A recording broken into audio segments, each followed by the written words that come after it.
a better way. You don't have to be another face in the crowd. Well, hi folks, this is Jack Spirko with another edition of the Survival Podcast. As always, one man's view of the changing world, the changing times, and the things we can all do to live a better life if times get tough or even if they don't. Today is Thursday, March the 27th, 2025, and this is episode 3647 of the Survival Podcast. That means we'll hit a 50 next week, 3650. Just kind of an interesting number to think about, having done that many podcasts over the years. But today, of course, is a Thursday. That does mean it is time for an Expert Council Q&A show of the week. And I have got a banger lineup for you, including some people we haven't heard from in a while.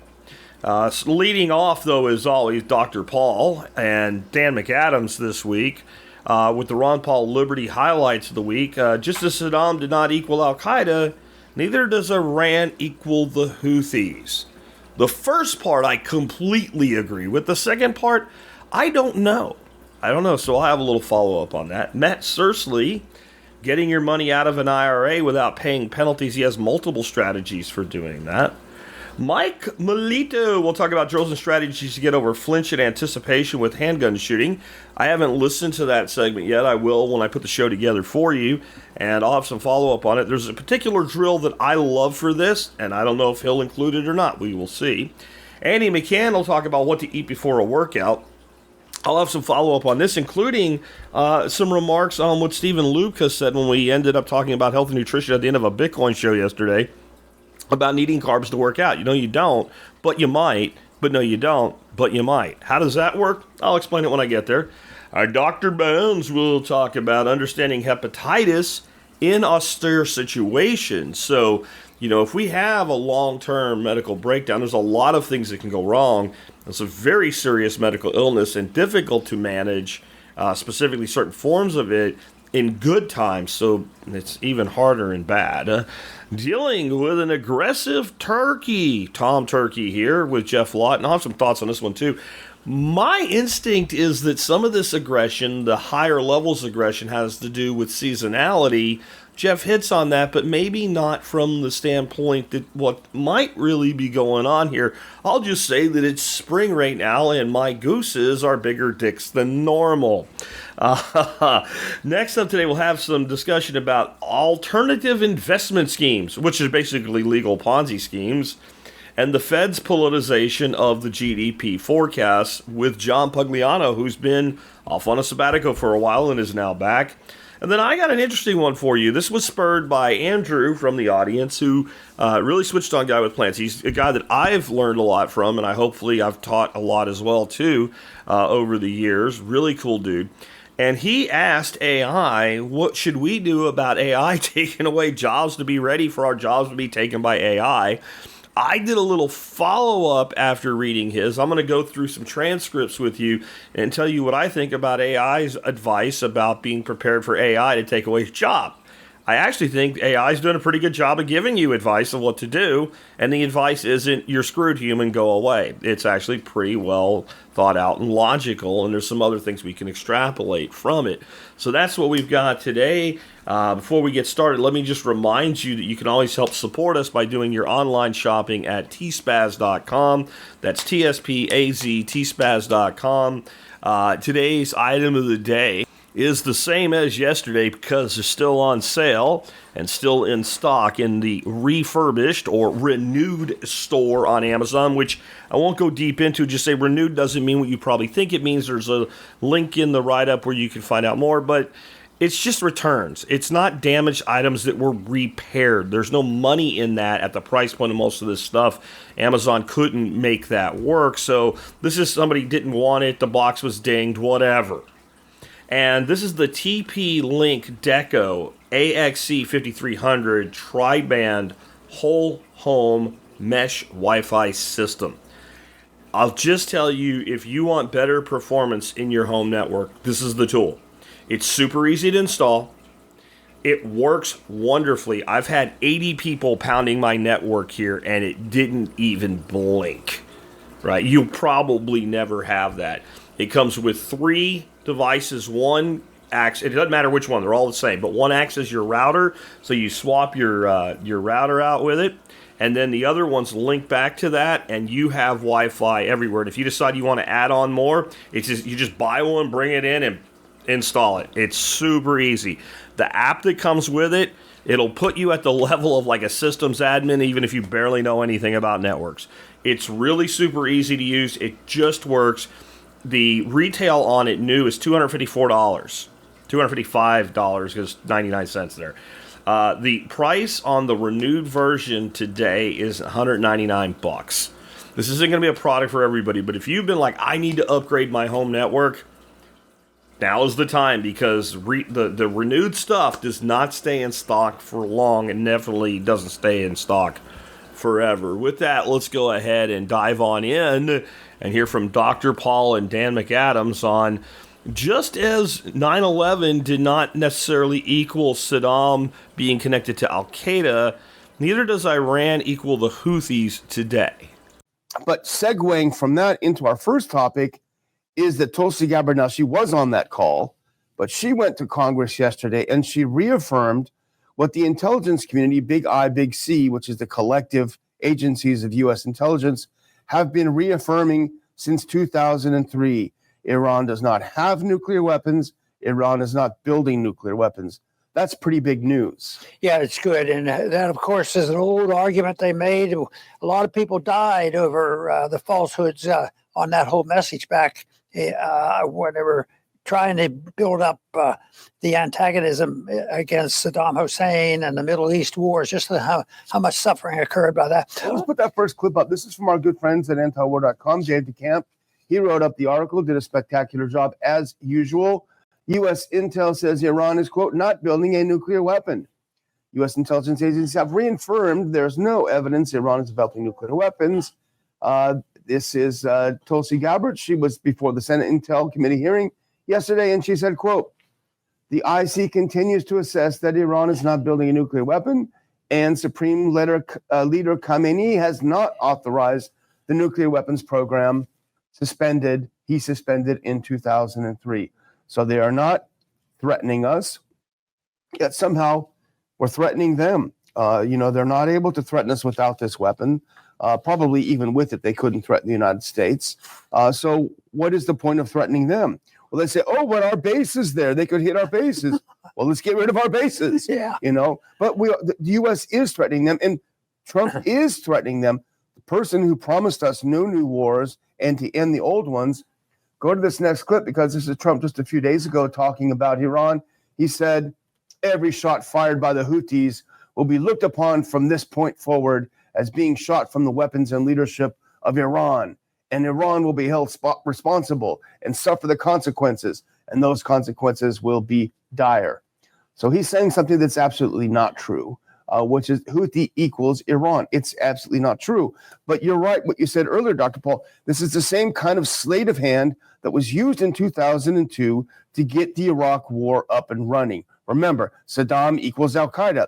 Saddam equals 9/11. He's doing the same with the Houthis. Houthis equal Iran. It's the same fake lying game, and it's dangerous. You shouldn't be playing it. So on the macro, you can go what I think. I think we should completely unass the AO that is the Middle East. Everything the United States has done in the Middle East has made everything worse, and we should stop touching it.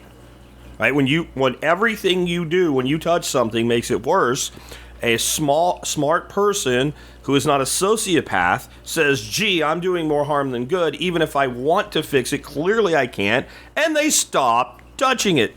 Use that as a foil against what I'm about to say, right? Because what I'm about to say is going to be sounding a little bit like disagreement, but it's more of uncertainty and honest uncertainty.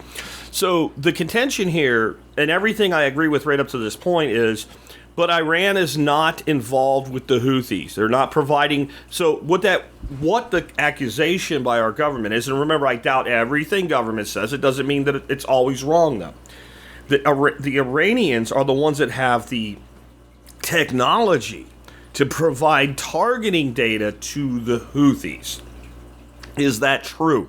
The honest to God answer that anybody has to give that's not privy to all the intelligence, and I'm not, nor is Dr. Paul, nor is Dan McAdams, I don't know.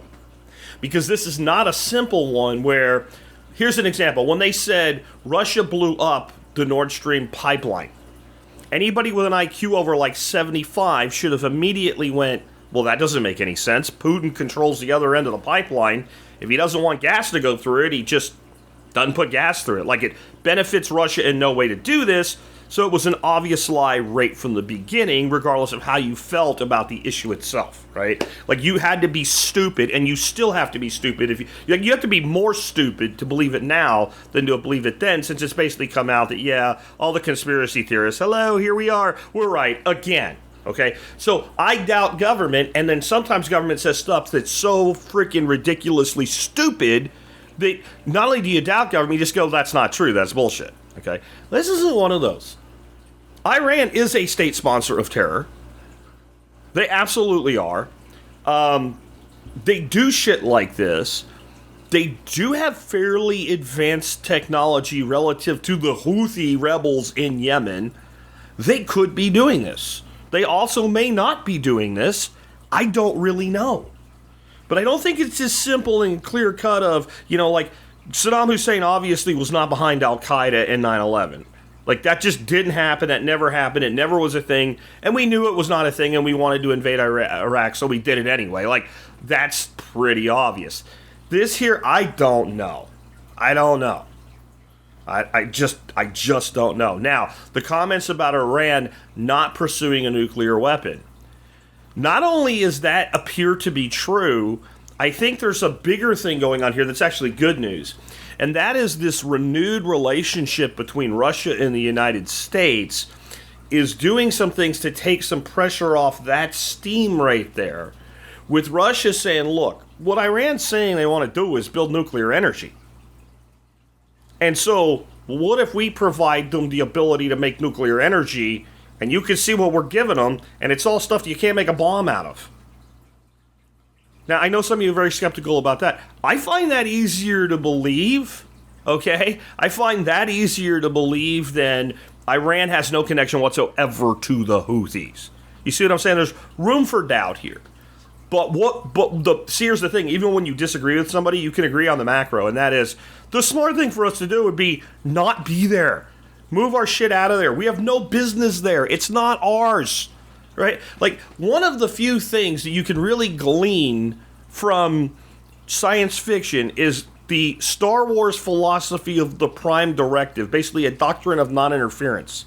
It's not isolationism to not bomb another country. It's not isolationism to not tell another country how to run their country. Isolationism is where you seal up your borders and you do no trade and no interaction whatsoever. That's isolationism. What we're talking about here, and this is where Dr. Paul and I and his whole crew agree 100%, non-intervention. If you intervene, there will be problems. This isn't hard to figure out. Let's go on to something else. Let's talk about getting money out of that IRA where you feel like it's captive and you're going to pay interest and penalties and what have you with Matthew Sursley. Hey there, TSP crew. This is Matthew Sursley of agristtaxadvice.com. Got some questions on the Telegram channel about how to get money out of an IRA. First thing to understand is the difference between a Roth IRA and a traditional IRA. Pretty much any money you take out of your traditional IRA, you are going to pay ordinary income tax on it. For Roth IRA, it's a little bit different. First of all, you are allowed to take out your contributions to your Roth IRA tax-free at any time. So if you put in $20,000 over the past 5 years, you can take that $20,000 out. It's only the growth that you can't take out of a Roth IRA. And please note that is a rule that only applies to Roth IRAs, not to Roth 401ks. I've seen people mess that up.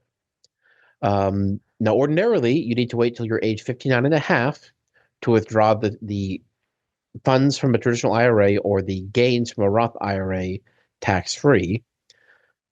But there are other ways to get the money out a little bit early. First of all, for your first time home purchase, you can take up to $10,000 out penalty-free from either a traditional or a Roth IRA. You have to meet certain requirements to do that. That is a $10,000 lifetime limit. And for a Roth IRA on this and many of these other things, the Roth account needs to be at least 5 years old, or there still may be tax on it. Additionally, you can use money from an IRA or a Roth IRA for qualified higher educational expenses. So this can be used to pay for tuition, books, and fees for yourself, your spouse, your children, or your grandchildren. Again, you still pay tax if it's a traditional IRA. You still pay tax on the gains if the Roth IRA is less than 5 years old, but you at least avoid that 10% penalty. If you have a lot of medical expenses during the year, and it really does have to be a lot of medical expenses, over 7.5% of your adjusted gross income, you can withdraw that amount penalty-free from your traditional or your Roth IRA. Again, traditional IRA, you're still going to pay regular tax, but you avoid that 10% penalty. This is one that I actually learned doing some research on this. If you lose your job and you are on unemployment for at least 12 weeks, you can withdraw money penalty-free from your IRA to pay for any health insurance premiums you have. So let's say that you have COBRA or something while you lost your job, you're on unemployment, you're having trouble coming with money to pay for your health insurance, you can use money from your IRA to pay for that. If you become permanently disabled, you can withdraw the money from either a traditional or a Roth IRA, penalty-free, any amount, anytime. But the IRS has specific rules for disabilities. Typically, you're going to need to be found to be disabled by Social Security. But there are some ways where you can qualify for the IRS rule even if you're not disabled under the Social Security rules.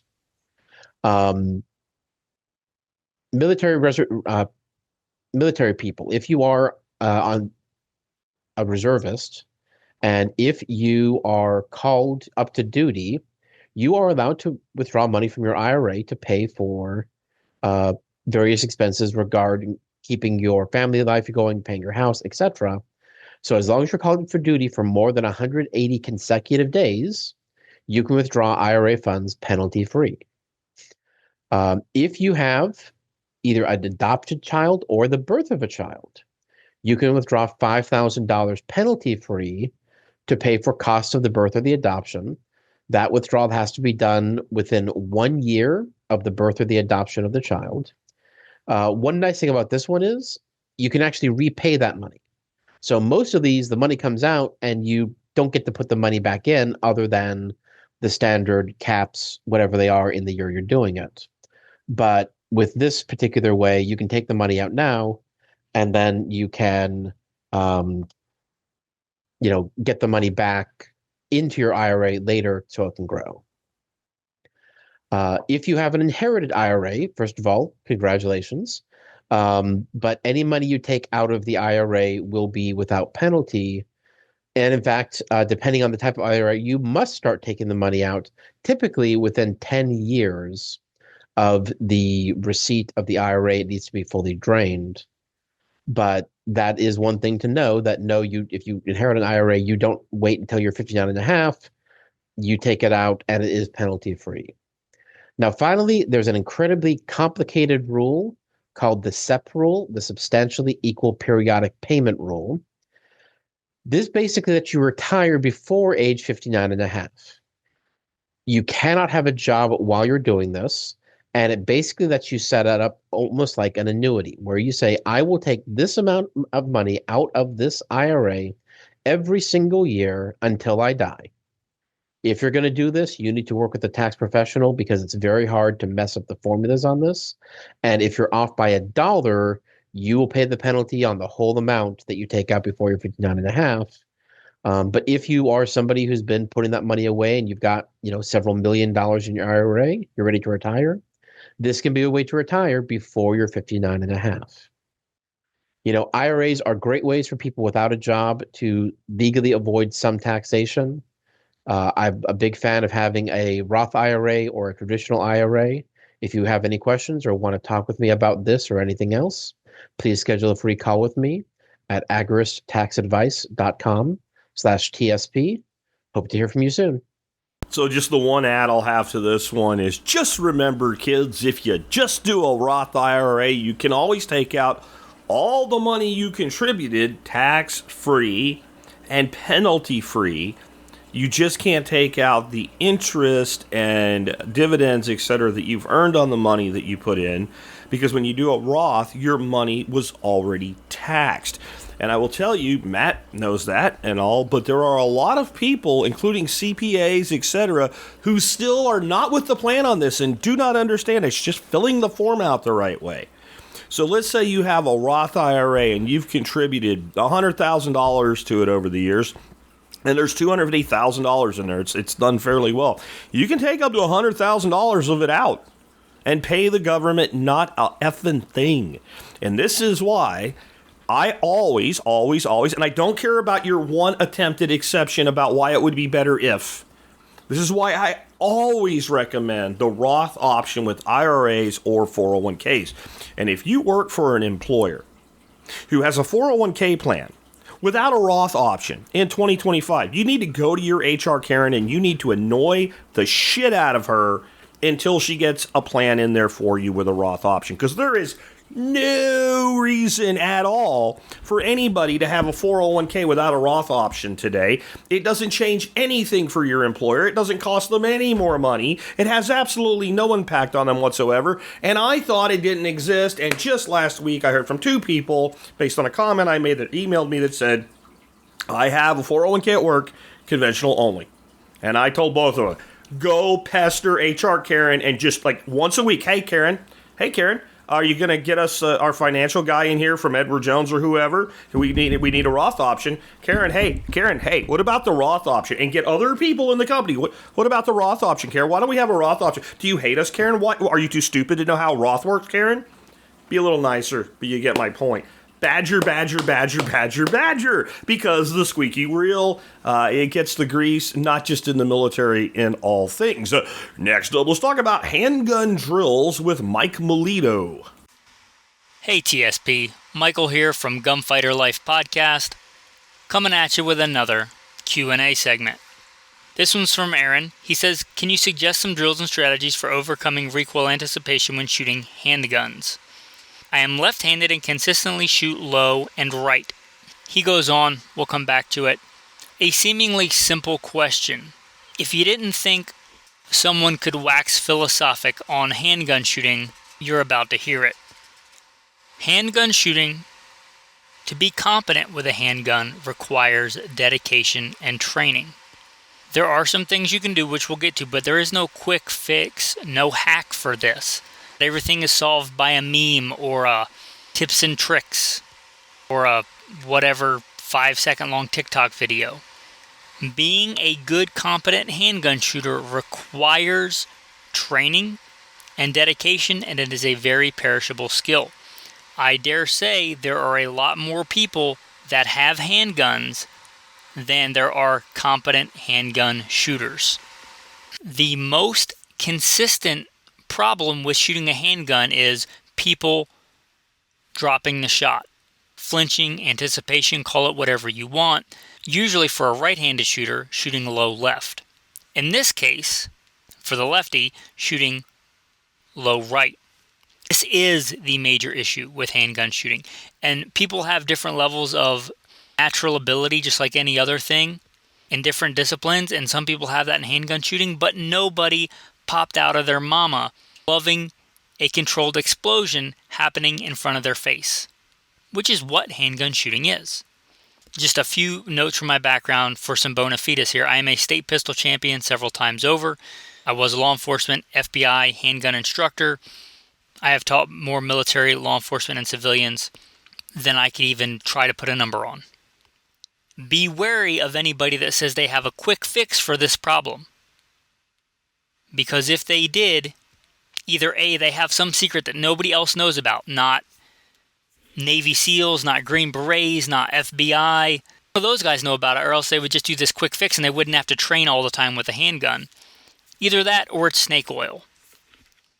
Getting rid of this issue, being able to relax and focus on the front sight or the reticle, depending on your handgun, focusing on that crystal clear and just letting everything else take its course in due time, not anticipating that shot, it takes training and practice. It sounds simple to do, and it is, but something being simple and being easy are not the same. It's like, how do you run a marathon? Well, you probably know how to run. Just do that for 26.2 miles, and you ran a marathon. Super, super simple. Not easy. Handgun shooting. I can tell you how to be a great handgun shooter in like the next 10 seconds. Align the sights properly, put them on the target properly, and hold the sight picture there until after the shot breaks. You do that every single time, and you will be a world-class handgun shooter. That's it. It's simple. It's not easy. It requires dedication and training. It is a perishable skill more than shooting a long gun, much more than shooting a long gun. Shooting a long gun also requires training and discipline, but handgun is a much more perishable skill, a harder weapon to master. It's one of the reasons I love it. It requires real grit if you want to be good at it and consistently good at it, cold and on demand. So, although I'm going to give you some things to work on, it's going to require you to actually put in the work. And a lot of people have handguns. Doesn't make them a competent handgun shooter or make them competent with a handgun. Just like I could give somebody a guitar, best guitar, whatever guitar Jimi Hendrix used. I don't know, I'm not a guitar guy. That doesn't mean he can get up on stage and play like Jimi Hendrix. I can give you a really good handgun, but you have to practice with it to be good.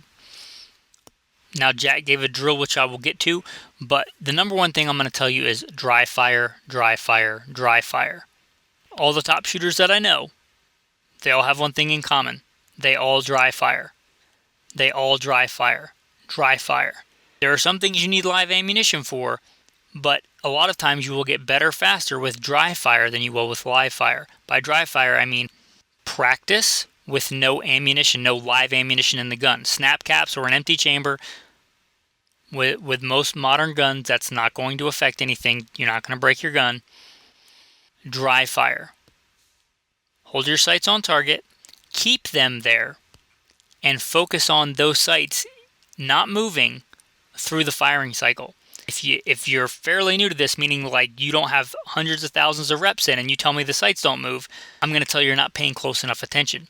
Because I do this, except for Sabbath, almost every day. And I, again, state pistol champion several times over. And my sights move most of the time, like 9 out of 10 times. It might not be enough to get me off target, but I know which way they move. It's a hard thing to hold that in front of your face and do all the things and have a perfect sight picture where nothing moves and you just hear a click. So yours is probably going to move. And your goal is to minimize that until one day you get that perfect shot and everything just clicks and everything was dead solid. And that requires dedication. But dry firing, if you can do that with no bullet, assuming your handgun is sighted in, the target is honest. The target doesn't lie. Wherever the hole is in that target is where your sights were when the shot went off. If you can do that with no ammunition in a dry fire, you can do it live fire.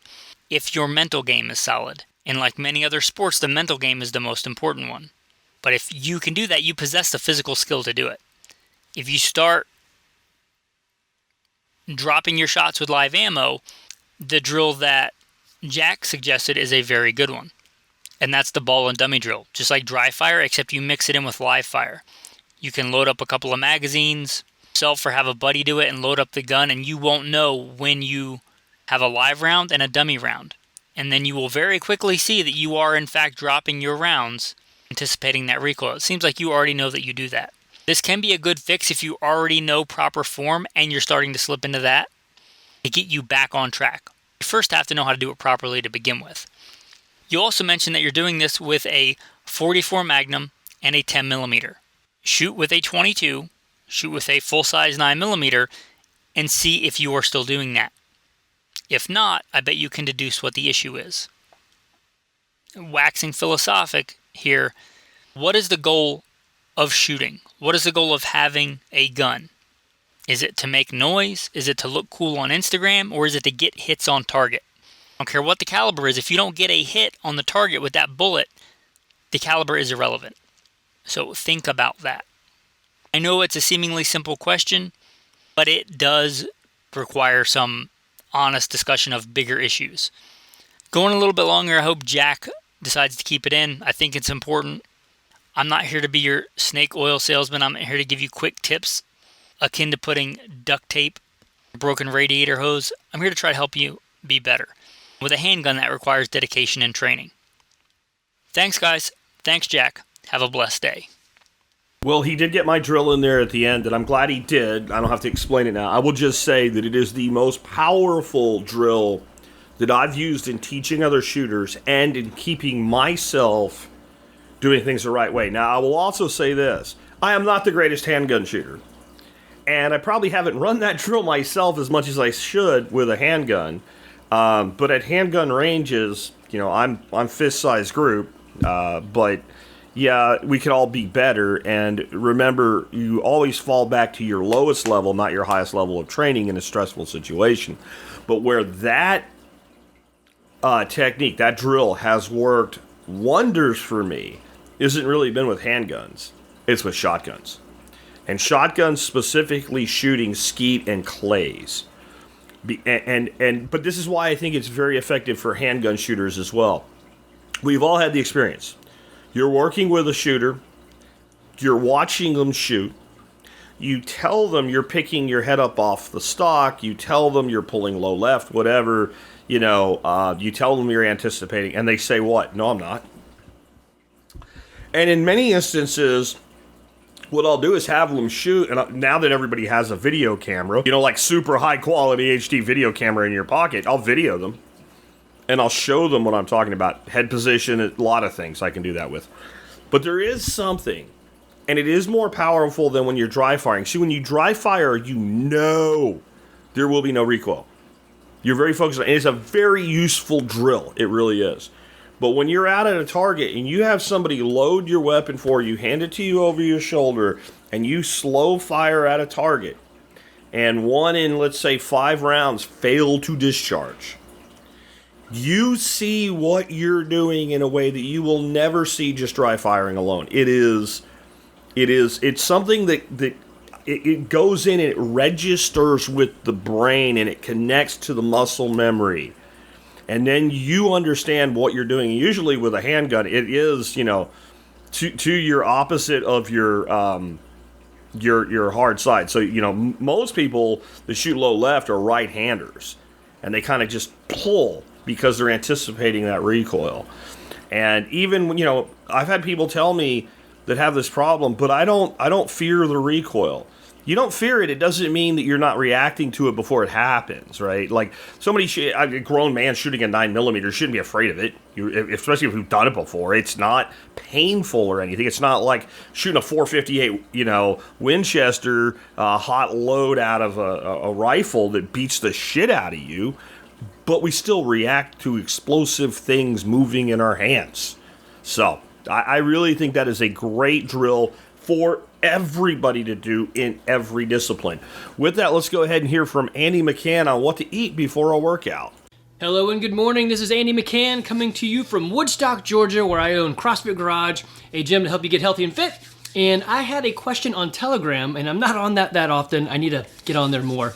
And anyway, I had a question on Telegram, and several people at my gym asked nearly the exact same question because they know what I do. I eat keto, or very strict keto, or carnivore, in this lion diet with Evan and his Crohn's.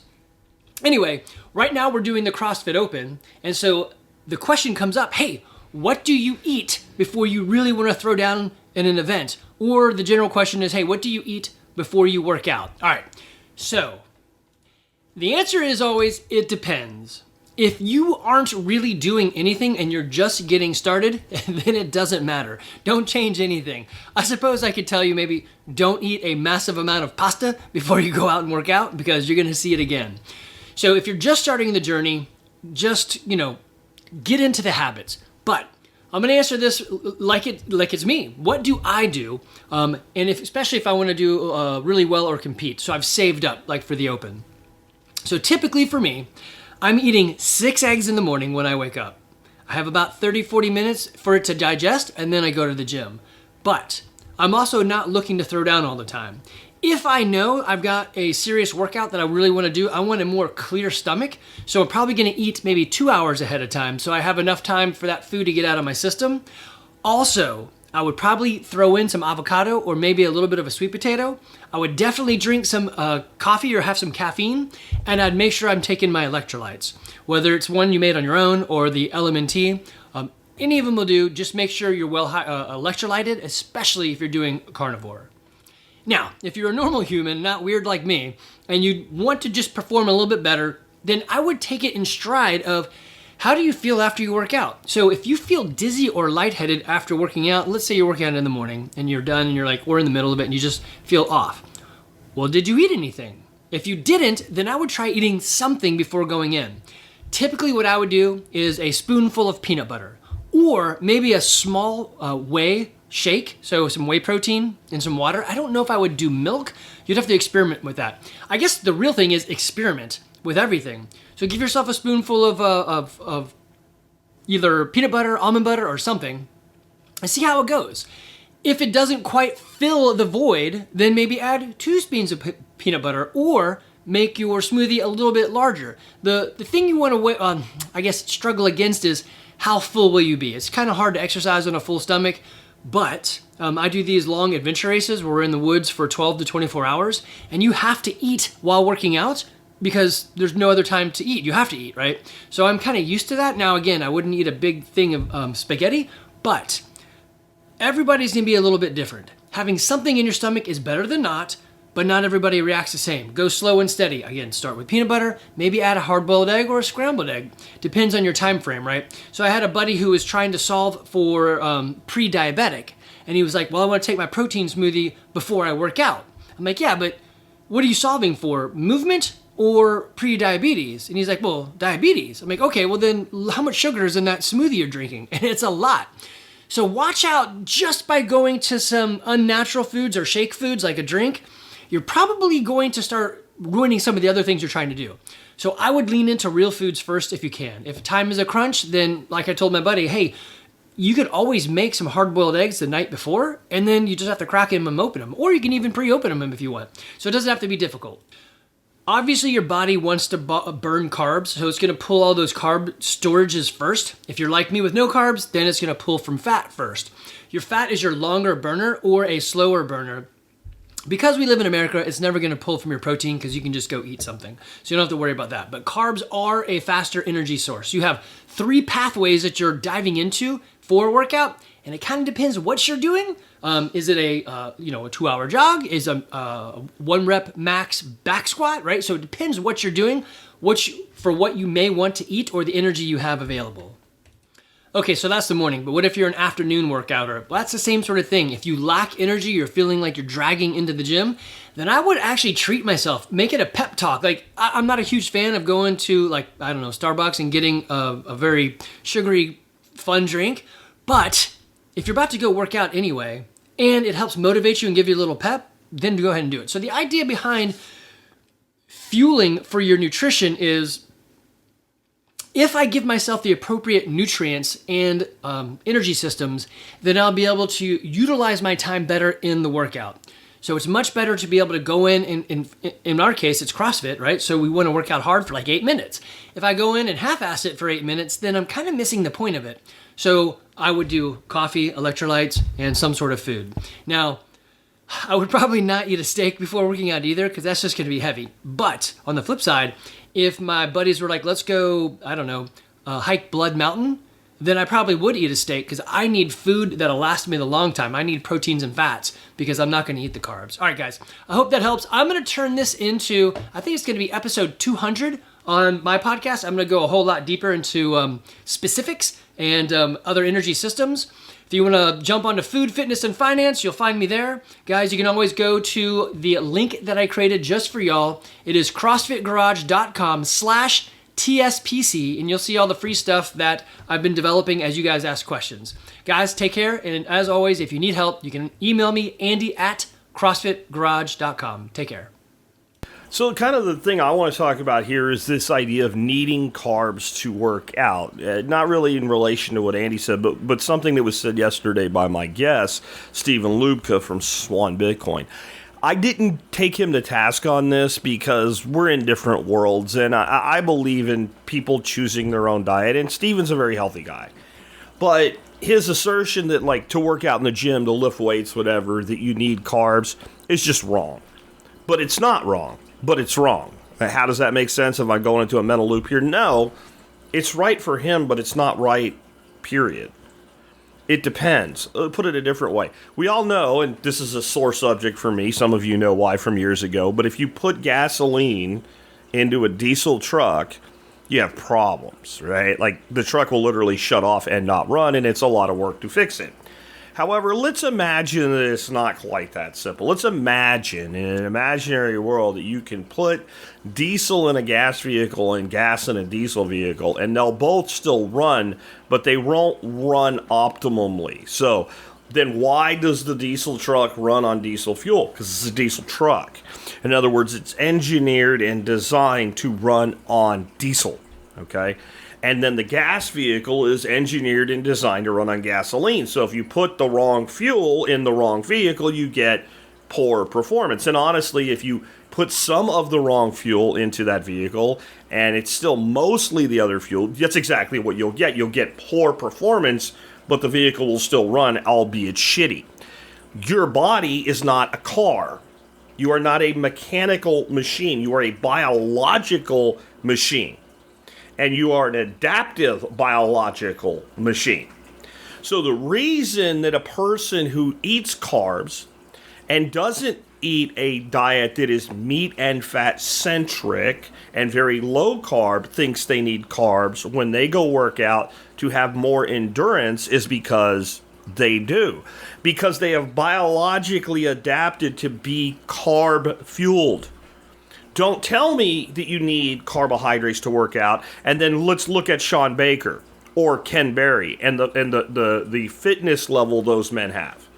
Let's go look at Sean Baker, who's 63 years old, somewhere in his 60s, and has multiple world records. He's a bodybuilder built legitimately like a brick shithouse. He's got a world record for rowing. Like machine rowing, like somehow they measure that and they all compete against each other. He's got the world record in one of the events for that. And he's in his 60s. And he has that record in his 60s. It's not from 20 years ago. Why doesn't he need carbs to work out? How can this man live on beef almost exclusively? Because his body's adapted to it. This idea that you need to eat differently because you're going to work out is retarded. I'm sorry, it just is. No, you need to find the diet that works for you, and then that's how you need to eat to take a shit, to work out, to do your office job, to go work in the garden. Once you find the right diet for you, then it's the right diet for you. You don't need to carb up because you're going to go lift some freaking weights. Do you think our ancestors, for God's sakes, carved up before they went and pushed a boulder to build something? No, they did not. We are human beings, and we are incredibly adaptable as an omnivore. It doesn't mean that it might not be the case that our optimum diet is meat and fat centric, low carb. And again, I'll just say ancestrally. That's what we ate. And anybody that doubts it, you're confining your assessment to a few thousand years in reality. Even if we go back, agriculture is 10,000 years old. Yeah, in parts of the world to some degree. But if you go back even a few thousand, 3,000, 4,000 years, and then you get outside of the few cities and civilizations that existed at the time, and then just look at what people had to pick from to eat, it becomes really clear what they ate. Now, if we go back 10,000 years, that's the case across most of the planet, as far as we know anyway. And we know humans were around for at least 300,000 years of that. So it's 10,000 years versus 300,000 years as to our evolution. You see what I'm saying? That doesn't mean you can't be healthy eating a plant-centric diet. Not plant-based, I don't know, but plant-centric certainly. But it has to be high-quality food.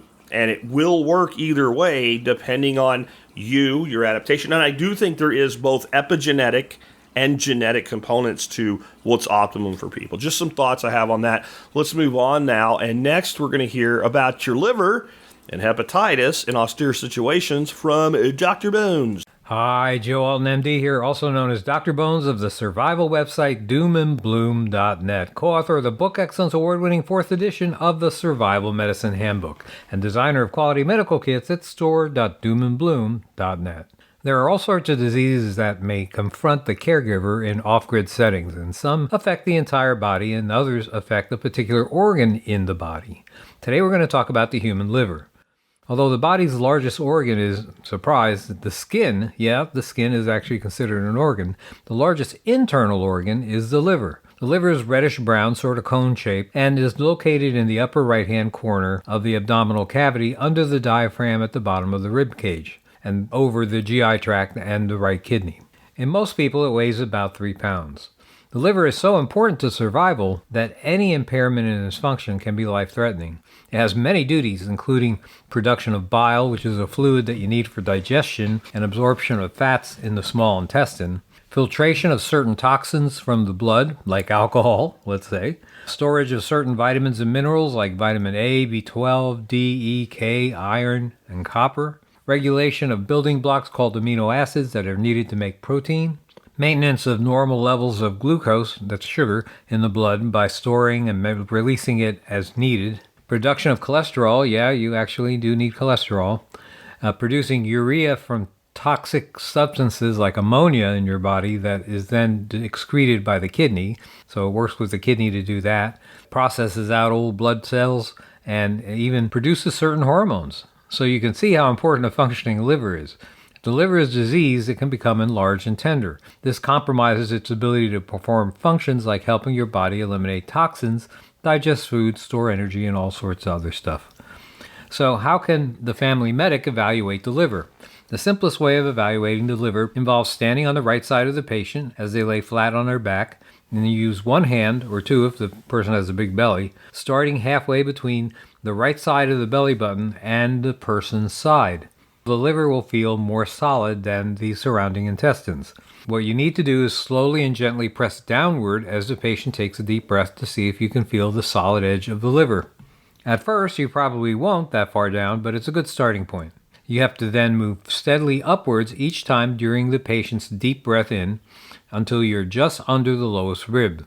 In a normal-sized liver, you might not feel it at all, or perhaps barely feel it under the rib during the deep breath. If you can feel it without difficulty, without the breath, and during this exam, it's likely going to be enlarged.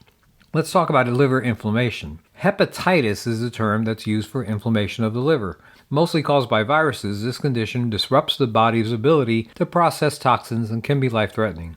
Besides viral infections, alcohol abuse and certain drugs can also lead to hepatitis. The drugs, believe it or not, include even innocuous-looking drugs like Tylenol, especially if you use it excessively over time. Chronic liver diseases and autoimmune conditions can also cause liver inflammation.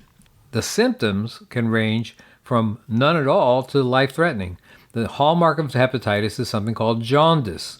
That's a yellowing of the skin and eyes that occurs due to an excess of a yellowish substance called bilirubin in your system. Bilirubin is formed by the breakdown of old red blood cells in the liver. That's one of its jobs, remember? A healthy liver eliminates bilirubin as part of this process. Other symptoms you may notice include a loss of appetite, nausea and vomiting, diarrhea, fever, dark-colored urine, pale grayish bowel movements, definitely a strange color, stomach pain, itching, that's very common in people with jaundice, muscle and joint aches, fatigue, and a general ill feeling that's also called malaise.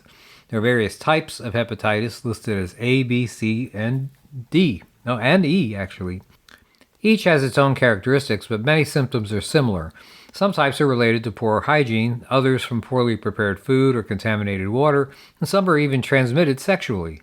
All are contagious and have the potential to cause liver dysfunction and perhaps long-term scarring. Let's start with hepatitis A. Hepatitis A is caused by oral fecal contamination. It can be gotten, for example, by drinking water that has particles from the bowel movements of infected individuals.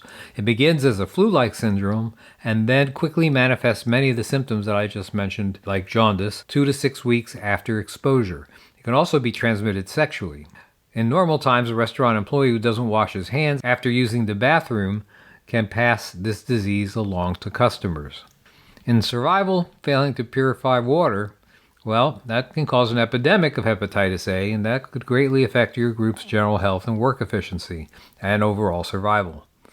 Hepatitis A usually gets better, though, without treatment after a few weeks. And interestingly, children rarely get symptoms while 80% of adults do. Next is hepatitis B. Hepatitis B can be spread by exposure to infected blood products, and also bodily fluids, vaginal fluids, semen, things like that. Symptoms are usually indistinguishable, though, from hepatitis A. It looks just like hepatitis A.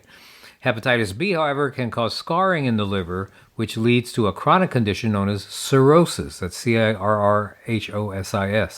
In cirrhosis, the functioning cells of the liver are replaced by non-functioning nodules that give the normally smooth organ a lumpy appearance. Cirrhosis could also be caused by a long-term use of alcohol or certain recreational drugs. Besides jaundice, this condition can actually lead to a long-term complication known as ascites. That's an accumulation of fluid that causes swelling in the abdomen, legs, and other symptoms. Then there's hepatitis C. I'm sure you read about hepatitis C.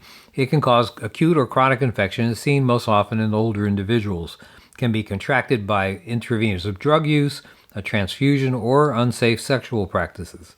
A percentage of these patients progress to cirrhosis over time and sometimes complete liver failure. There is a vaccine that's now being actively promoted by the government that may protect infected individuals from future damage. Unusual hepatitis are like hepatitis D. The hepatitis D virus is unusual because it seems to only occur in people who have an active hepatitis B infection. So in tandem, the two viruses can cause a significant superinfection, can be very dangerous. And then there's hepatitis E.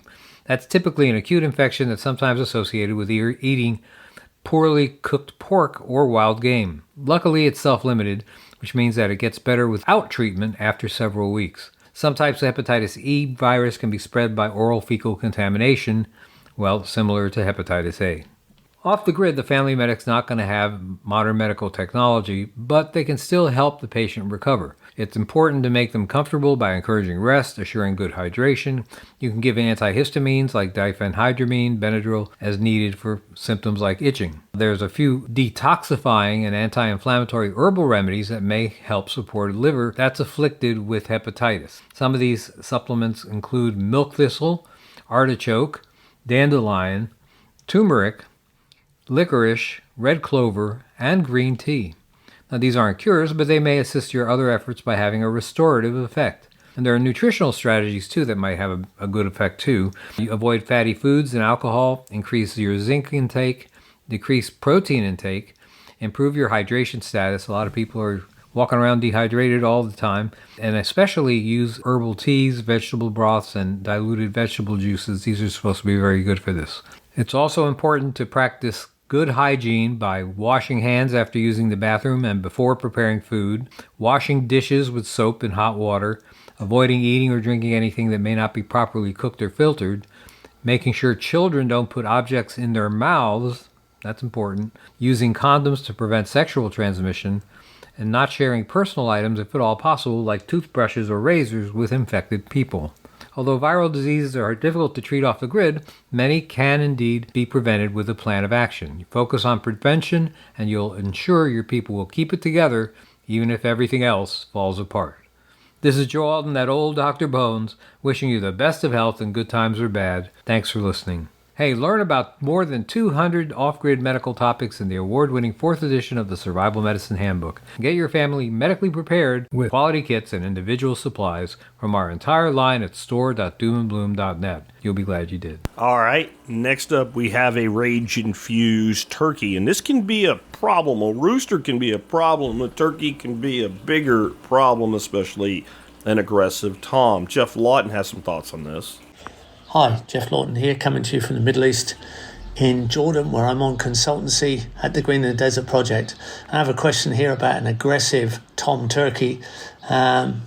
He's attempted biting, beating his wings, charging the dog and the owners. They've had this before with a blue slate turkey, and now they've got a bronze-breasted turkey, and it's doing the same thing, so they think they're doing something wrong. Their birds are penned up in the cold weather and when there's not too many predators around. And I think this is a combination of things. It sounds like they're feeding pretty well, but when insect season stops, this is when the behavior starts. So I think he's a bit short on quality feed and is a bit restricted in area. So I think when you get them a bit too tight in area, they get very protective of the females, like roosters do. Now, you've got them in with chickens as well. So watch that, because chickens can get blackleg from turkeys and vice versa. Turkeys and ducks go well together. In fact, the ducks will forage behind the turkey scratch if they're out in the forest, which is interesting to watch. There may be some issue about being in with chickens. Look that up. You'll see what people talk about there. I've had turkeys in with Muscovies. They go real well. Muscovy ducks. I think you're going to have to bring his feed up and give him a bit more protein, and more than normal if he's in a small area.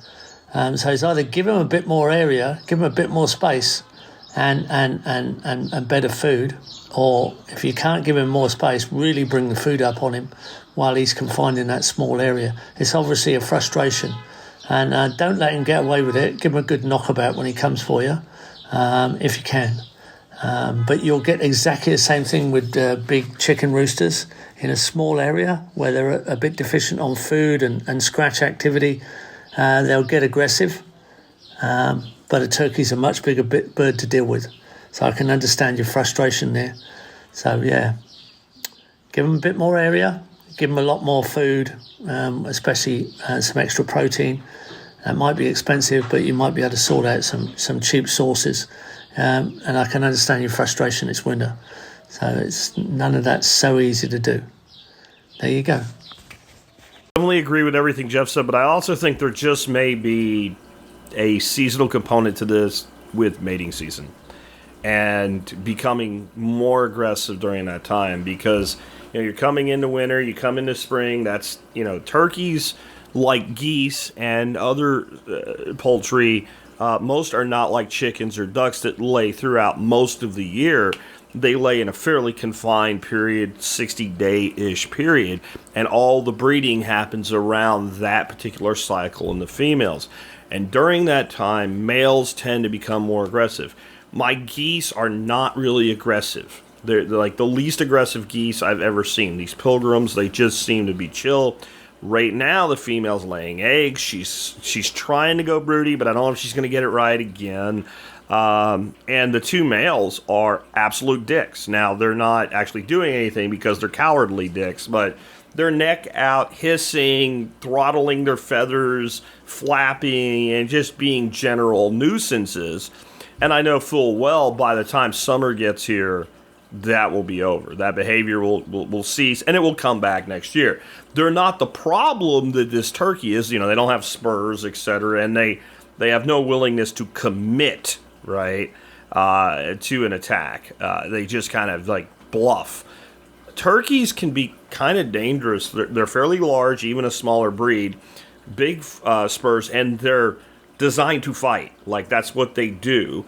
Now, I will also say, though, in my opinion, that turkeys generally turn on people when they start to see people as a rival. In other words, they're not trying to attack the human. They think you're a tom. And so you have to be careful. I say this about roosters all the time. If you just smack the shit out of them when they act that way, you'll reinforce that delusion. So one of the things you can do is offer them feed when they're being aggressive, because another male would never do that. But I think this bird could use better diet during this time of the year and more freedom and liberation. And it may indeed be the case that by having this communal poultry thing, chickens and turkeys together and all, that they're more crowded in, and maybe it's causing more stress on that bird and making him more of a dick. Anyway, with that, let's hear about some investing questions from John Pugliano. Hello, TSP. I've been on a short sabbatical from answering questions. I had some personal things I needed to take care of. I am back. For those of you whose questions I haven't answered, I apologize. If you contact me directly, I'll get you a personalized email answer. In the meantime, I do have two really relevant questions I want to try and fit into this segment. First question comes from Mike, and he's asking about the company Boxable, which is not yet publicly traded. It's kind of in that category of alternative investment and the rule changes that have allowed non-IPO companies to market their shares to regular everyday investors, and you're seeing more and more advertisements for alternative investments, private placements, and I get a lot of questions about these. I would just encourage you to be very skeptical and cautious when you hear these sales pitches, because that's exactly what they are. They are sales pitches. Remember, when Wall Street pitches these deals, their primary focus is to make money, right? To make a profit. And they have little regard for how the investment works out for you long term. And if you don't believe that, which I know with this audience, you're probably very skeptical and you do believe that, but just think what happened during the financial crisis when all those subprime loans were packaged up and sold to individual investors and institutions as low-risk income-producing instruments. I think a lot of what we're seeing now and will see in the future with these alternative investments is going to be a replay of the subprime loan fiasco. And think about it in these terms. You have literally thousands of zombie companies that have been borrowing money at rates that have been held suppressed by the Federal Reserve since at least the financial crisis, if not really going back to Greenspan in the early 2000s. And we're in a different regime right now in terms of where inflation and interest rates are. And all these companies are now and over the next couple years having to refinance. They've got to refinance at a much higher rate than what they've paid in the past. And I call these zombie companies because even with the extremely low interest rates, they either weren't profitable or made a very small minimal profit. So the only way they're going to stay afloat is to get a cash injection. And I think they're using these alternative investments as a way to sucker unsophisticated investors. My 2 cents. Anyways, specific to Boxable, I've only looked at this at an extremely high level, so take what I say as a grain of salt, and I might be wrong. But when I look at their SEC filing, that's a Security and Exchange Commission, you can Google that and go online and find the information.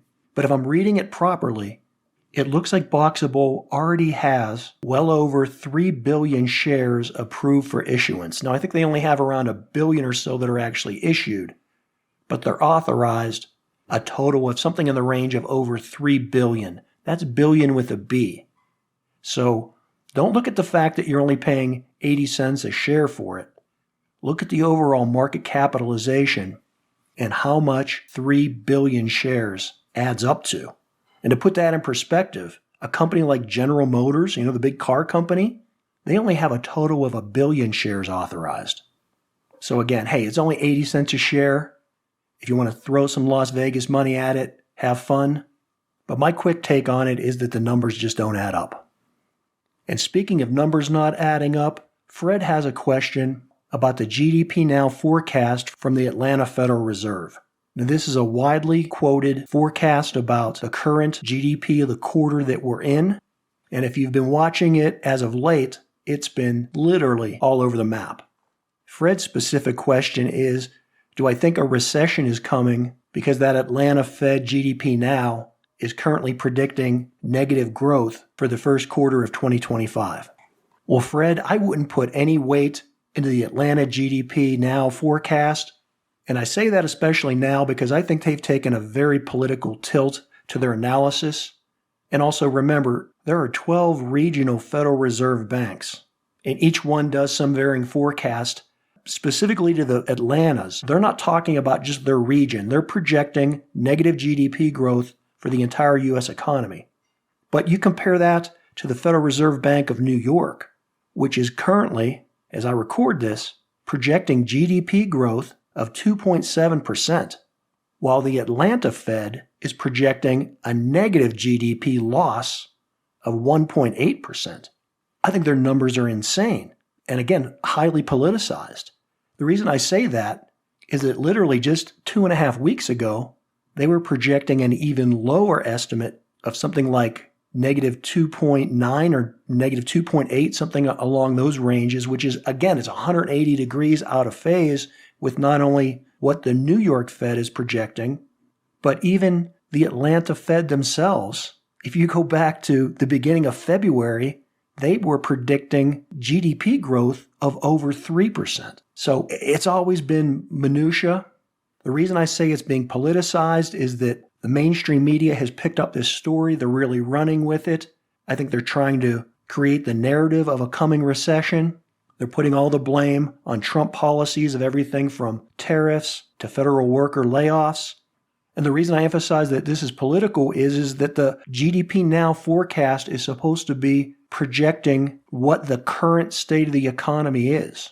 And for the most part, no tariffs have really been levied, nor have there been big government cutbacks or huge amounts of federal workers losing their paychecks. I mean, most of these furloughed workers are still receiving their checks and just not showing up for work. So while that potentially could be showing up in the economy next quarter or the quarter after, none of it is actually hitting the economy right now, the real economy. I mean, there's uncertainty involved with the stock market fluctuations.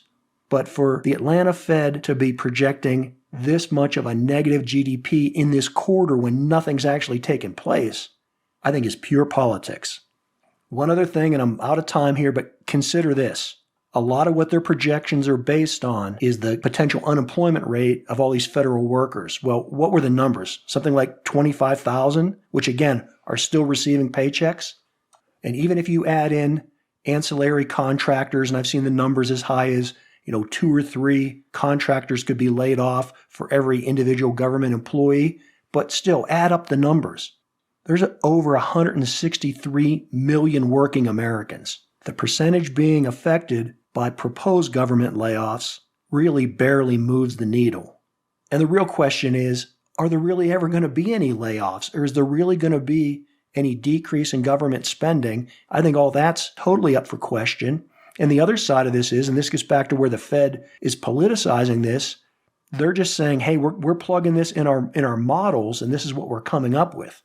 Well, think about it. A model is making assumptions based on past history. What past history do we have where the government has had major layoffs and has had an extreme reduction in spending? I think probably none since 1946. So, of course, their models are wrong because there's nothing in recent history to draw on for the actual results. In any case, I'm out of time. Thanks for all the questions. Until next time, this is John Pugliano from Investable Wealth and the Wealth Standing Podcast. All right, it's time for my segment today. One of the big concerns with AI, and it is a legitimate concern. I think it's an overblown concern, but I also think it's legitimate. I don't think AI is going to replace every job that humans do today, but it is going to definitely allow for the reduction of headcount in a lot of jobs that right now, I think they're, just to be blunt, I think there's a lot of people out there that are fairly well paid. They work a 40-hour week by the numbers, but when you really look at what they do, maybe they work 20 hours of actual work, and they're there because there's a budget that allows for them to be there, and there's something that they do that when they're necessary, it's useful. Those people are going to get hammered by this because what I can do with AI in a lot of situations is take 5 people like that, fire 4 of them, give one of them the job of all 5, and give them AI tools to accomplish that job with, and pay them better, and everything is better for me, everything's better for my customer, everything's better for the guy that kept his job and is now more fairly rewarded, and it sucks for the 4 people that have to go. I'm not saying 4 out of 5 jobs in general. I'm saying in some locations, 4 out of 5 jobs will be pretty standard. So Andrew, who I've known for quite a while, he's been very useful and helpful to me with things involving starting plants, some hacks on preventing diseases, some hydroponic stuff, etc. He sent me an email not having to do with any of that stuff. He says, I've been talking to ChatGPT about AI-driven future and the changing role of humanity. Here's what it came up with. How to prepare for a world where your labor is no longer necessary. I guess this was his prompt. We're moving toward a reality where AI and automation could make most traditional jobs obsolete. The best way to prepare is to future-proof yourself in some key areas. AI says, develop unique human skills. Creativity and innovation, AI can generate ideas, but human ingenuity is invaluable. Focus on storytelling, art, design, philosophy, and problem solving. The issue with that is Storytelling, art, and design generally don't really make a lot of money unless you're like a big-time author or something. Problem solving and design, yeah, those are areas where there's still a lot of opportunity, and AI tools can make you more capable in those situations. It also says emotional intelligence and leadership. AI can analyze emotions, but can't replace the deep human connection. Strengthening your ability to lead, mentor, and inspire will help keep you relevant. I would agree. B, own resources and assets. I totally agree with this one. Land, food production, and real-world skills, hunting, fishing, building, will always have value, even in a high-tech world. If labor becomes unnecessary, wealth will likely shift toward those who own things that AI can't fabricate from thin air. Interesting. And the reality is there's nothing that's physical that AI can fabricate from thin air. It doesn't require other resources to get it done. Even if we're talking, tying AI into 3D printing so that we can design things very rapidly, you still need the printer, you still need the filament, etc.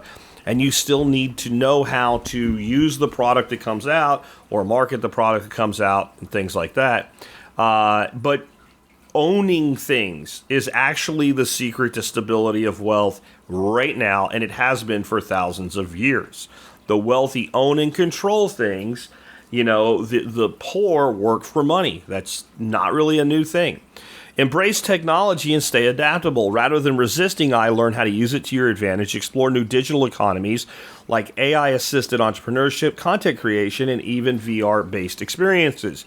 D, strengthen community and philosophy. If work disappears, purpose will come from shared experiences, relationships, and meaningful projects. Consider what truly makes life fulfilling outside economic productivity. And Andrew said he thought it was interesting that one of its suggestions was to own resources. I went and asked a similar question to see if it would give me a little bit different of an answer. There was some similarities and some differences. What I asked, and I said, one big concern people have about AI is that many jobs will go away and may not have much opportunity in their current profession. What can people do to be better prepared for this? Here's AI's response. You're absolutely right. AI is already shifting the job landscape, and it's normal to feel uneasy about that. But here's the good news. While some roles will disappear or change drastically, others will emerge. The key is to adapt ahead of time. Here's a few practical ways people can prepare. 1, learn to work with AI, not against it. In most fields, AI won't replace people entirely, but people who can use AI will replace those who can't. Start exploring tools relevant to your profession now. Think about how that's been the case over and over and over and over again. If we go back to the 1960s, we used to have typing pools. Women who went to work every day, worked 40 hours a week, all they did was type shit and make copies of shit. What happened? The Xerox machine came out. There are no more typing pools. There's still people that use the Xerox machine. Imagine being in 1965 and saying, I don't want to learn how a copier works. Yeah. 2, focus on human skills AI can't replicate. Critical thinking, creativity, emotional intelligence, communication, leadership, adaptability. These will all become more valuable, not less. I completely agree. 3, keep learning and stay flexible. The most resilient workers will be lifelong learners. Already true, always been true, okay? Micro certifications, online courses, and even just messing around with new tech on your own can go a long way. Absolutely. Absolutely. This is why people in their 40s and 50s get hammered in career shifts anyway, even without something as destabilizing or disruption as AI. It's always happened this way.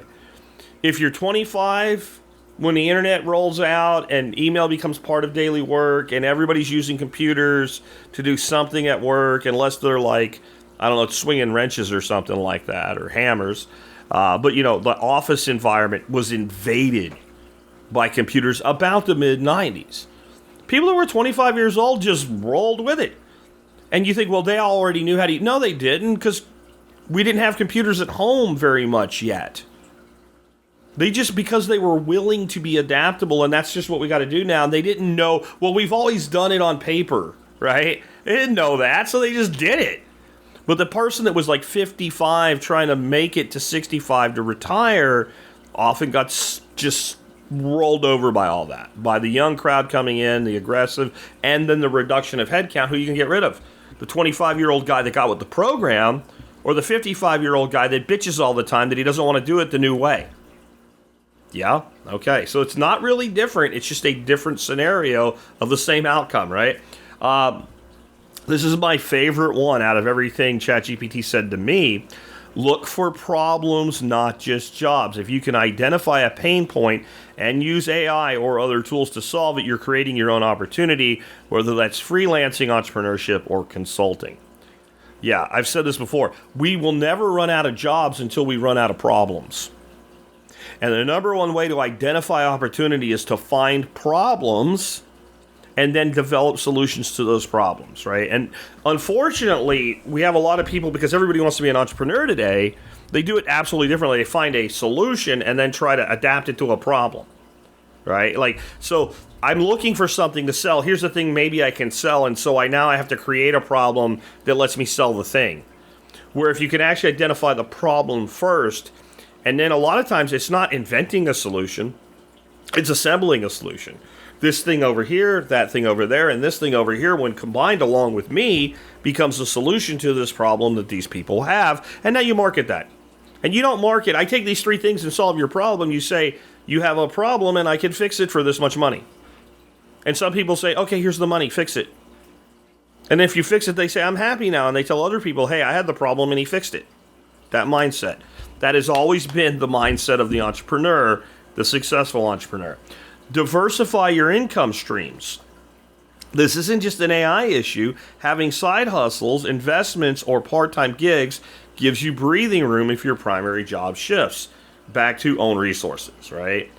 And then it asked me if I want to know, and I said, I think a way to prepare might be by owning resources. I wanted to go deeper on that, and here's what it said. Absolutely, owning resources is one of the smartest long-term strategies because ownership is harder to automate away. When you own, you're not just a participant in the economy, you leverage it. Here's how owning resources can prepare you for an AI-driven future. Land and food production. AI can't replace a garden, a greenhouse, or a few laying hens. Owning even a small plot of land gives you real security, and productive capacity. Tools and equipment, whether it's a CNC machine, a 3D printer, or just a chainsaw, and a compost setup, owning tools gives you independence and service trade value. Digital assets, a website, a podcast, an email list, or even a well-trained AI chatbot you own can generate income or amplify other ventures. Knowledge and skills as resources. When you master a skill, welding, coding, herbalism, teaching, you become the resource. Pair it with tools or land and you're unstoppable.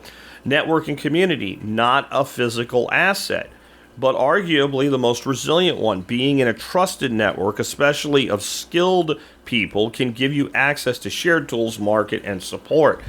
In other words, the thing that we look at as being dehumanizing, artificial intelligence, may actually lead to a renaissance of humanizing. And I'll tell you, that sounds crazy until you really think about it. And here's what I mean by really think about it.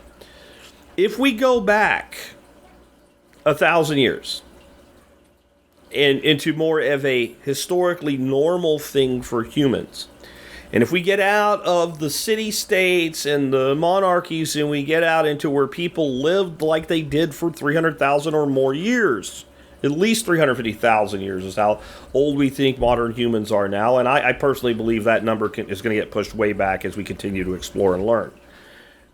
But if we go back to that time period, if we go look at how indigenous societies live, there's a lot of shit we do that they don't.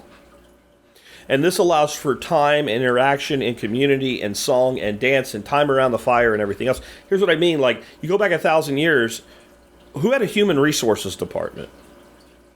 Even if you had a school, did they have like a bunch of administrators? Or did they just have people that knew shit that told the young people how to do shit? Even in a formalized school, there was like no administration whatsoever, really. Teachers and students, that was it. Think of how many things we do that are pointless bullshit or for the generation of doodads that no one really needs. Think about the fact that right now, as the oldest boomers continue to die off and leave all their stuff, and even a few of the silents that are still around are dying off, and they're leaving all their stuff to their Gen X and Millennial kids. The Gen X and Millennial kids are dumping them all into antique warehouses or just throwing them away or whatever. They don't want them. Now, what's funny is you see the Gen X kids and the Millennial kids, right, which are now middle-aged men and women, mocking it in some ways, and yet they're still buying their doodads that one day their Gen Alpha and Gen Z kids will throw away. You see that repeated process there. So if you get into a situation where a lot of these mundane tasks that people do just to have jobs that don't really need to be done, I'm telling you right now, 40% of the workforce, if they didn't go to work, literally nothing would happen. Yes, maybe it would be harder to get some little doodad or something that you're going to put on your window, but in the end, no one would die, no one would starve, nothing would happen, right? Many companies, I could walk in, identify 40% of the workforce, lay them all off. There'd be a little bit of disgruntled adaptation, but once everybody adapted, and if I said I'm going to take the salary from the 40%, take half of it, put it to the company's bottom line, and the other half of it, and distribute it as a salary bump to everybody that's still here, suddenly everybody would be a lot happier, and the company would not even lose a stroke in, like, let's say, over a quarter to a year, right? And you know this. If you've been in any company more than, let's say, a head count of 50, you can walk around and see people that we don't really need this person. Right, so if AI starts replacing that type of meaningless worker, right, because they're only really there for like a few times a week they're actually necessary, and then AI can take care of it, then you start to have less and less of this make work mindset. There is a lot of people out there, and I'm not saying you're a bad person, I'm just saying if you didn't go to work, it wouldn't really matter. No one would die, no one would starve, and the company would just go along.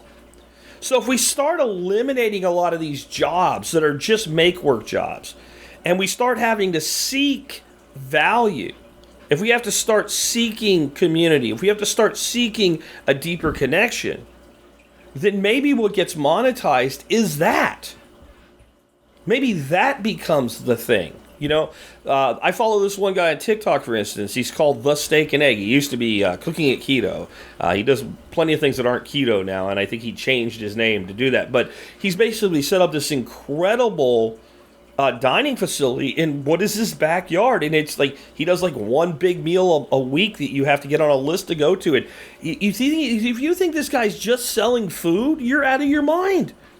He's selling that whole connective experience, all these people coming together and meeting each other and hearing about their food they're eating and being in that environment, right? Like, these are the things that people are actually going to do for value, is create experiences. And that has the ability to actually lead us back to more, not less human connection.